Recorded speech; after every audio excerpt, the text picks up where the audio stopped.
Well, it's increasingly accepted, the wisdom of this age is that everybody is allowed to define his or her own identity. Your gender is not determined by your chromosomes. Race is a social construct, not a matter of genetics. Jadu is simply taking that wisdom to its logical conclusion. Born a white male named Adam Wheeler, Jadu now identifies as a Filipina woman and joins us tonight. Jadu, thanks for coming on. Oh, thanks for having me, Tuck.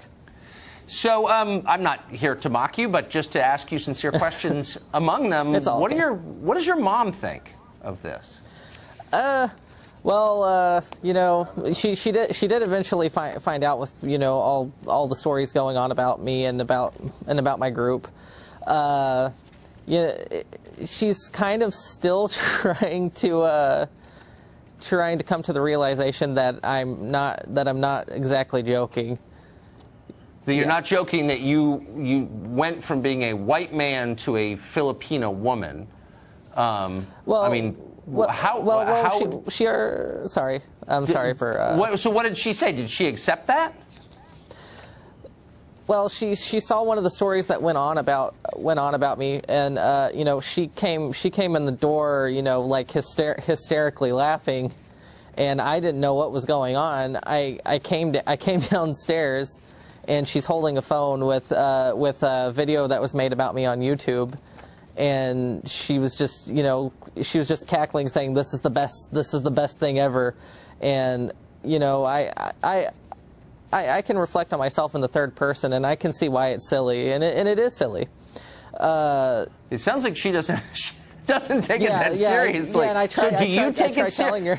I guess the reason I want to talk to you was, I've always wondered if we are telling kids, or if adults are agreeing that you can change your sex, why not change your race? Why would that be not allowed? Why would we consider that impossible? Exactly. When did that occur to you that you wanted to do that? Well, in short, you know, the Filipino culture just kind of resonated with me, and you know, again, I can see I can look at myself in the third person, and you know, I understand it's silly, and you know, identity issues are issues. You know, it's a very small part of myself, as well as my transsexuality, but you know, a lot of people like yourself, you know, find it interesting, and I'll talk about it. Well, I just think it's interesting that things that we thought were immutable and that scientifically remain immutable, like your sex or your race, now we're saying that you can change.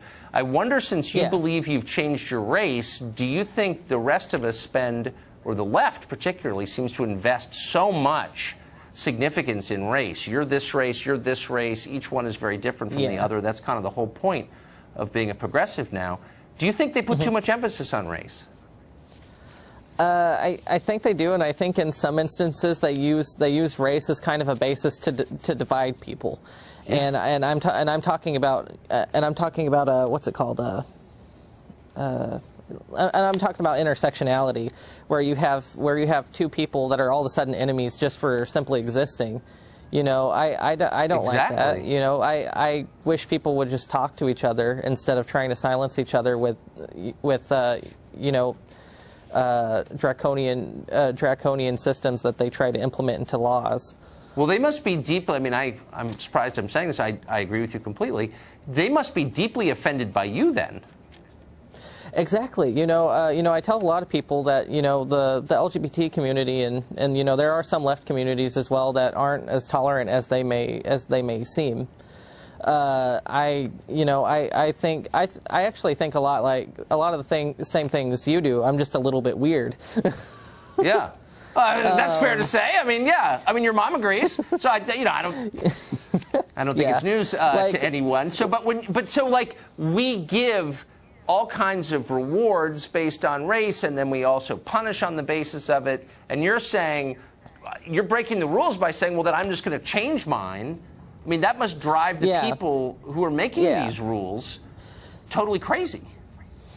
I suppose so. You know, I don't believe you. I don't believe you can actually change your sex, and I don't believe you can actually change your race. You know, you're born as you are. But really, that's why I refer to transgenderism, or however you would like to call it, as gender dysphoria.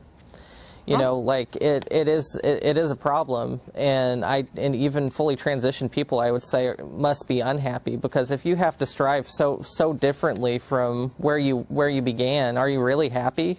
Are you? I don't know. I can't answer that question, and I think you should know I don't think you're allowed to believe that, and probably could be arrested for saying it. So good luck, Jadu. Tell us if you need help getting out of jail. Thank you. All right. Born a white male. As an adult, though, he became transgender and then kept going. He now identifies as a Filipino woman. Wheeler changed his name to Jadu. He travels around Tampa, Florida in a tuk-tuk. It's a kind of motorized rickshaw common in Manila.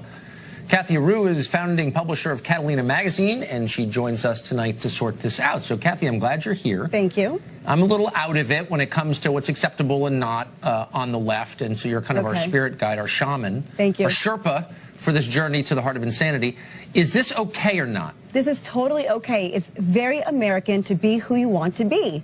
This person has the freedom to be who she wants to be, and she wants to be a Filipino woman. So that's okay. That's okay. Yes. So that means that physical reality is no longer kind of a limit to our aspirations. So if a white man can become a Filipino woman simply by saying so, then could I become, I don't know, a successful hedge fund manager or an NBA star? Absolutely. According to Jadu, which is her name, it's what's on the inside that counts, not what's on the outside. So there's a growing movement. There's many people that are now identifying themselves as the other gender and as another culture or race or ethnicity. But this would entail some kind of like power shifts here a little bit. So like if I were hoping to take advantage of like a college admissions program, could I change for the purposes of that? I'm not quite sure how it actually would work for college admissions. I mean, I haven't heard of a case, but it sounds like it's accepted. It sounds like it's okay, and Jadu is not hurting anyone. Jadu is fine. If these people want to be who they want to be, that's fine. I'm not attacking Jadu or mad at Jadu, and a little confused by Jadu, but, you know, I'm open-minded from California. Right. If this person's not hurting anyone, then what's wrong? Well, I don't know. I mean, you can, look, I mean, the pie is only so big. So, for example, the federal government has all kinds of set-asides for female-owned businesses. Right. And they get contracts. You know, businesses have an advantage in getting massive government contracts if they're owned and operated by a woman. Right. So could Jadu just show up, or could I say, you know, my name is now, I'm a Filipino woman, and I now qualify for this program. There are only so many contracts, so maybe I beat you out for one of them. How would you feel about that? Well, that's fine. If you identify as a woman and you're not hurting anyone, there's nothing wrong with that. If you want to be a woman, that's fine. That's perfectly fine. Even if I got the contract over you, who was born a woman, I don't change my appearance. You must be more qualified then. You were more qualified if you got the contract over me. But it's not a matter of qualified. We have programs that set aside on the basis of sex. And qualifications in that sex. And this person now wants to be part of that sex. So if you want to be part of our sex, then you're more qualified. No, it's a matter of qualification, and welcome to our gender. Is there any limit then to like the make-believe becoming real that you're describing? I mean, is there anything I can't be? If I can be a different sex, a different race, could I be a different species? Well, if it's not hurting anyone, then what's the problem? I mean, it's very American to be who you want to be. So I think it's wonderful. I think it's beautiful. I think it's great. We used to call it, and I'm not attacking anybody at all, but we used to say, and Freud himself, the father of modern psychotherapy, said that would be delusional to imagine that you are something that you're not. I mean, people were institutionalized for calling themselves Napoleon, famously. But as you said, it's 2017, so it's okay now to be transracial and transgender. We're accepting. We're an open society. Right. We're modern society. Would not. So if you had a friend who said, by the way, you should know that I'm Napoleon. Don't send me to Elba. Right. But I'm Napoleon. I'm going to invade Russia or whatever. And that's okay. Yeah. That would not be a sign of mental illness. That would just be a sign of like personal actualization. Absolutely, yeah. As Jadu said, it's what's inside that counts. And if I want to be friends with a person who wants to think that, that's my choice. And that's that person's choice. Is it your choice? So that's the question. This is my final question to you. Are the rest of us allowed to remain reality-based, or are we going to be punished for not playing along with other people's fantasies? What if I say, Jadu, I'm going to call you Bob. Like I grew up next to you. You're Bob then. You look like Bob now. Should I be punished for calling Jadu Bob. Well, no, I think that's the beauty of it, that Jadu can be who Jadu wants to be, and you can be who you want to be. So that's the beauty of our country. You can be who you want to be. Wow. This is an elaborate defense of Elizabeth Warren, clearly. You just mounted. It's like totally demented. But I appreciate Thank you giving us the new rules.